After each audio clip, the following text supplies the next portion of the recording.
Hey- hello student, welcome back our YouTube channel Ashish. My name is Muskan and आज की इस video में हम बात करेंगे unit number 4 chapter number first के बारे में। सुमित्रा नंदन पंत की इन्होंने अपनी कविता लिखी है, आ धरती कितना देती है। ठीक है, तो इसके बारे में समझेंगे। ये हमारी लास्ट यूनिट रहने वाली है। इसके बाद हमारा जो हिंदी सी का सब्जेक्ट है उसका सिलेबस हमने कंप्लीट कर लिया है। तो जिसने प्रीवियस जो वीडियो है वो नहीं देखी, सबसे पहले आप जाकर वो वीडियोस देख लीजिएगा। उससे रिलेटेड आपका कोई भी डाउट है तो आप कमेंट सेक्शन में पूछ सकते हैं या फिर इंस्टाग्राम पेज पे भी फॉलो करके आप लोग पूछ सकते हैं। ठीक है, डेली अपडेट्स के लिए आप हमारा व्हाट्सएप चैनल ज्वाइन कर सकते हैं, जिसकी लिंक आपको डिस्क्रिप्शन बॉक्स में दी गई है, वहां से जाकर आप ज्वाइन कर सकते हैं। और इस चैनल पर अगर फर्स्ट टाइम विजिट कर रहे हैं तो चैनल को सब्सक्राइब कर लीजिए, जिससे आने वाली वीडियोस की अपडेट आपको टाइम टू टाइम मिल सके। चलिए स्टार्ट करते हैं। तो सबसे पहले हम इसका इंट्रोडक्शन देखेंगे। सुमित्रा नंदन पंत ये छायावादी युग की प्रमुख कवि थी। इन्होंने प्रकृति प्रेम की कवि माने जाते थे और इनकी जो कविता है ना, उसमें प्रकृति सौंदर्य है, मानवता, जीवन दर्शन का सुंदर संगम आपको देखने के लिए मिलता है इन तीनों को ही। तो इनकी कविताओं में पंत जी ने धरती की उपजाऊ शक्ति और दानशीलता का चित्रण किया है। अब सबसे पहले हम इनका इंट्रोडक्शन देख लेते हैं। इनका जन्म हुआ था 20 मई 1900 में कुसौनी उत्तराखंड के अंदर। शिक्षा इन्होंने इलाहाबाद और कलकत्ता से की थी। इनकी जो साहित्यिक योगदान था वो पंत जी ने छायावाद के 4 स्तंभों में से एक है। जयशंकर प्रसाद, महादेवी वर्मा, सुमित्रा नंदन पंत और सूर्यकांत त्रिपाठी निराला। ठीक है, इनकी जो प्रमुख कृतियां थी वो पलवल, युगांत, ग्राम्य, गुलशन और स्वर्ण किरण। इनकी जो कविता है इनकी मुख्य विशेषताएं प्रगति प्रेम, सौंदर्य, मानव संवेदना और आदर्शवादी दृष्टिकोण को बताया इन्होंने। और इन्हें भारत का वर्डस्वस्त भी कहा जाता है। ठीक है, प्रतिपाद्य है इस कविता का कि धरती की जो दानशीलता और उदारता है उसके बारे में बताया है कि धरती हमें अन्न, जल, फल, फूल, पेड़ पौधे और जीवन की सारी आवश्यक वस्तु है, ये हमें धरती ही देती है।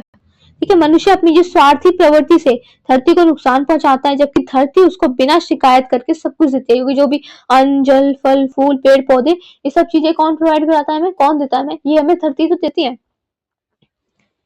कविता का यही संदेश है कि हमें धरती के प्रति भी कृतज्ञ होना चाहिए, उसके प्रति भी हमारे कुछ कर्तव्य होने चाहिए और हमें उसकी भी रक्षा करनी चाहिए। वो हमारे लिए इतना कुछ करती है तो हमें धरती की भी रक्षा करनी चाहिए, हमारे भी कुछ कर्तव्य हैं उसके लिए। ठीक है, तो इस कविता का संदेश यही है। तो इसके कुछ मुख्य व्याख्यांश है, इसके बारे में अभी समझेंगे कि धरती कितना देती है, अपना सब कुछ देती है। तो इसका मतलब यही है कि कवि आश्चर्यचकित होकर कहते हैं कि धरती कितनी उदार है, वो कितनी दयालु है कि वो हमें अपना सब कुछ मनुष्य और जीव जंतुओं को ही दे देती है। धरती अन्न और जल उपजाती है और वन उपवन फूल खिलाती है। तो इसका मतलब यह है कि धरती मनुष्य के जीवन के लिए अन्न, जल ये सब प्रदान करती है और वन उपवनों को भी वो जन्म देती है, जहाँ पर फूल खिले, फल उगे, ये सारी चीजें। ठीक है, तो यही सब बताया गया है। एंड इसका थर्ड पार्ट है कि धरती हमको जीवन देती है और हमें ये हर क्षण इसका पालन करती है। तो धरती ही जीवन का एक आधार है। वह हमारे लिए निरंतर अन्न, जल, शुद्ध वायु देती है और हमारा पालन पोषण भी धरती ही करती है। ठीक है, निष्कर्ष है सुमित्रा नंदन पंत की कविता है ना, आ धरती हमें कितना देती है, प्रगति और भारत की महानता का एक गुणगान है। अब आपको समझ में आ गया होगा चैप्टर का नाम ये क्यों है कि हमें धरती हमें कितना देती है, कि कितनी सारी चीजें हैं जो धरती हमें देती है। उसके उसके विपरीत में हम उनके लिए, अब धरती के लिए कुछ नहीं करते। जो हमारे कुछ कर्तव्य है उसके प्रति वो हम लोग नहीं करते, बल्कि हम धरती को और भी ज्यादा नुकसान पहुंचाते हैं। तो इस चीज में यही बताया कि कविता में सिखाती है कि धरती केवल देती है, बदले में वो कुछ नहीं मांगती है हमसे। और हमें धरती का सम्मान करना चाहिए, उसके संसाधनों की हमें रक्षा करनी चाहिए। यहाँ पर कविता जो है वो मानव के प्रति आभार और जिम्मेदारी का संदेश दे रही है। ठीक है, इसी का सेकंड चैप्टर है, यूनिट नंबर फोर्थ का सेकंड चैप्टर है। सर्वेश्वर दयाल सक्सेना कविता जी की है कि लीक पर वे चले। तो इसमें उन्होंने बताया सर्वेश्वर दयाल सक्सेना जी एक आधुनिक हिंदी कविता के महत्वपूर्ण कवि थे। इनकी कविताओं के अंदर समाज और जीवन की सच्चाइयों से जुड़ी हुई है। इनकी जो कविता है ना, लीक पर वे चले, उसमें कवि ने उन लोगों की आलोचना की है जो हमेशा दूसरों के बनाए रास्ते पर चलते हैं। वो कभी अपने लिए नए रास्ते बनाने का साहस नहीं करते, मतलब दूसरों के मार्ग पर भी हमेशा चलने की कोशिश करते हैं।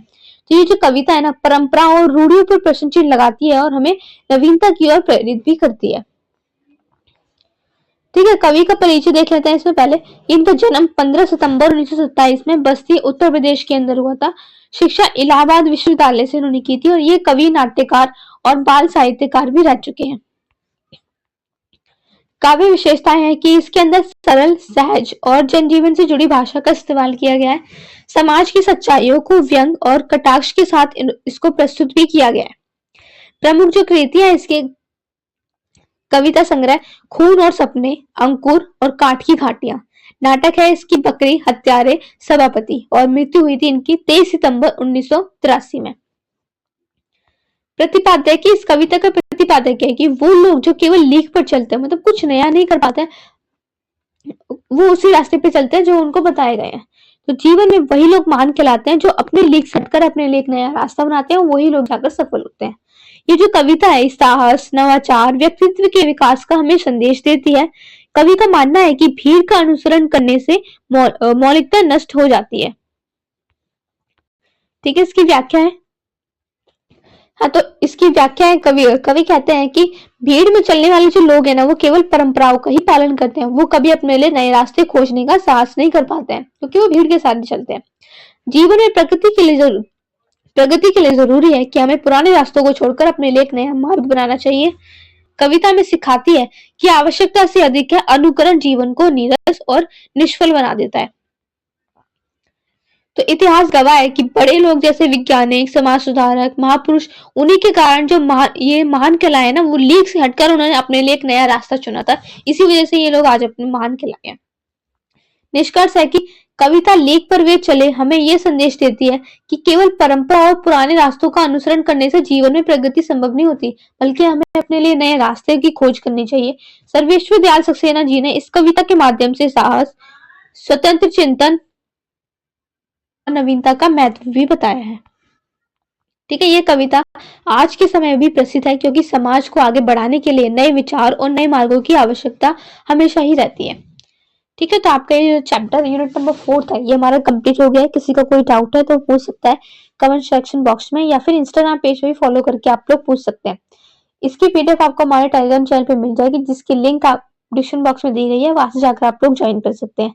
डेली अपडेट्स के लिए आप हमारा व्हाट्सएप चैनल ज्वाइन कर सकते हैं, इसकी लिंक आपको डिस्क्रिप्शन बॉक्स में दी गई है, वहां से जाकर आप लोग ज्वाइन कर सकते हैं। ठीक है, मिलते हैं हमारी नेक्स्ट वीडियो में।